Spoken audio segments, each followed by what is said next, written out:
Okay, so I thought I would jump on since there's a minute of peace and quiet and update you.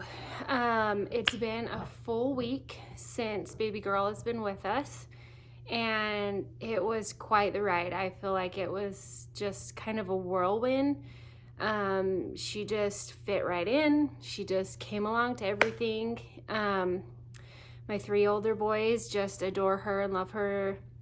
They come home from school and like tickle her and try to get her to laugh, and if she's sleeping they're just like, is she not awake yet? And my husband is like, he's tied around her finger already. She and my little Brink, my 3-year-old, so she turned 2, and we had a little birthday here for her. That was really fun. Because they're so close in age and because of her situation, they didn't really get along at first. Well, she didn't get along with him. He would just come up to him, talk to her so sweet and like want to play with her, and she would wig out if he even got close to her. I think there are specific reasons, which I can't share, on why she acted like that, but we have worked on it all week and she is so much better. Now she knows that like because she still kind of will wig out a little bit sometimes, and if she goes to swing at him, then she'll like go up to him and like rub his face, because she doesn't talk really, so she'll like rub his face to say sorry and then give him a hug. So we've come a long way, even just in a week. They aren't quite like go off and play together all the time. She still really likes to be by my side. And then they just kind of follow me around everywhere, which that's totally fine. And they get along. And so it's not like fighting. I just have 2 little shadows who follow me around. So it's kind of fun. She was supposed to have court and it got postponed. They're trying to figure out her situation, I think, before they go to court, so they can tell the judge, like, here are all of our options. I still don't have another date, so we just kind of take it day by day. She's just here, and she's just a part of our family. We'll love her while she's here, for however long that is, because we have no idea. So it's kind of, from other situations that I've heard, you don't want to count on or rely on any specific court date or anything that they really tell you, because it usually falls through or doesn't happen the way that they say it's going to happen.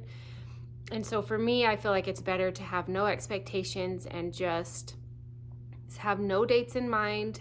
She can stay as long as she needs to. We love her. She's so welcome to be here. So however long that is, and we just don't have an end date in sight, we just accept her into our lives as if she's one of our own. And then if the time comes that she does go back to mom and it's a good situation, then we'll be happy for her. I've talked to several people, and they talk about how hard the attachment would be.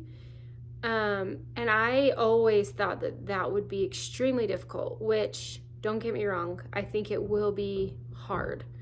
But I don't think my kids and my husband realized how hard it was going to be. I think because I've known and I've talked to so many people, the chances of, her going back are pretty high. And so we kind of went into that knowing that. And so, but with how cute she is and how fun she is, and, it is hard not to get attached. But also at the same time, her mom's situation is pretty close to home. I have family members that kind of struggle with the same thing, and so it's really hard to know that she may go back to that same situation. And I think that's where the hardest part for me is. If she goes back to a good home or improved or, better than what she came from, then I think it will be easier. But for sure, the hardest part is knowing that those kids will go back to the same situation, the same parents, the same environment. That is what's the hardest, I think, because these kids get thrown around. They have no sense of stability. They get moved all around. they have people in and out of their lives all the time. They don't have that constant of what a parent should be. And even though these parents are doing the very best they can, sometimes it's really hard to see that because you know that it's the kids that are suffering.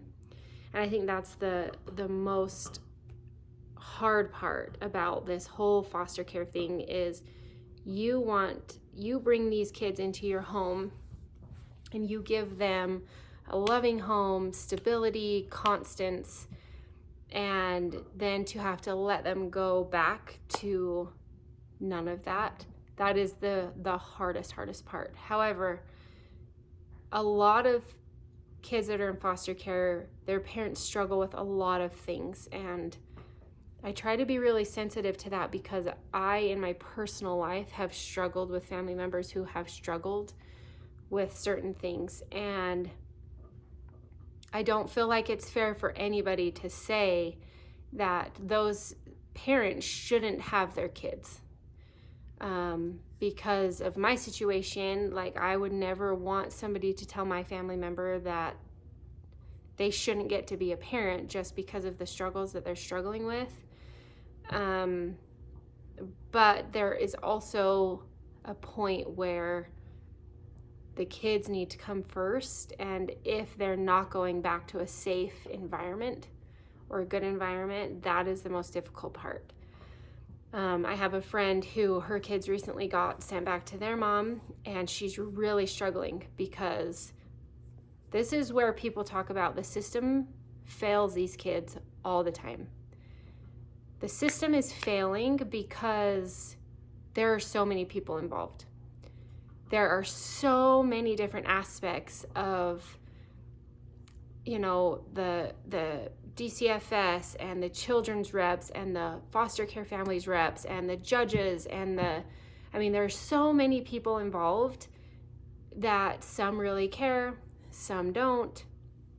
And you can be the squeaky wheel and you can continue to bug and bug and bug, but eventually they're just gonna ignore you completely, which sucks because really we are just trying to protect those kids. And if we see something that's failing these kids and we try to reach out to everyone possible and we get ignored, what other options are we left with? And so us as foster families, we're here to love them while we have them, but the system does suck. And a lot of times these kids, especially in Utah, these kids go back to the same homes, the same environments because of the laws here. And some judges and some caseworkers, that's their main goal is, well, what do we got to do to get them back with mom? Even though it's clearly not a good situation, they don't really look at it like that. They look at it from the law side of kids need to go back 100% of the time. Even though we can see that that is clearly not a good idea. And so the system is failing and it will always fail. Unfortunately, I don't think that it will ever get fixed. And so I feel like if you are in this system, if you have foster kids, if you've had foster kids, that's where it's super important for you to fight for these kids as long as you can until there's absolutely nothing left that you can do. Because at the end of the day, we don't have a say. We can talk to the judge, we can talk to whoever, but at the end of the day, we're not the ones that make the final decisions. And then it will just tear us up and eat us apart, and it sucks. It just sucks. I wish the system could be better, but like I said, because there's so many pieces and so many people, it's almost impossible to fix. So that sucks. But while you have a kid, you just focus on loving those kids and being what they need, because you never know if you're going to be what helps them, down the line. So anyway, that was kind of a long rant, but she's doing so good. She's a good eater. She's a good sleeper. Her and Brink go to bed at the exact same time at night. They nap at the same time, so it's kind of nice because I still get that break. I still have time to clean and work and do all the things that I need to do. So she's fit in. She's just become one of the family. Our extended family has met her and they love her just as much as we do. And they just said the same thing. We'll love her as long as we have her. So anyway, it's been kind of awesome. So that's the latest update. We don't have another court date set yet that I've heard. And so for now, she's just here. And that's the only updates we really have, but she's really fun. So anyway, that's it. If you want to leave a comment, if you have any suggestions, if you have any questions, feel free to write them in the comments. Make sure you like and subscribe, all those things. Until next time.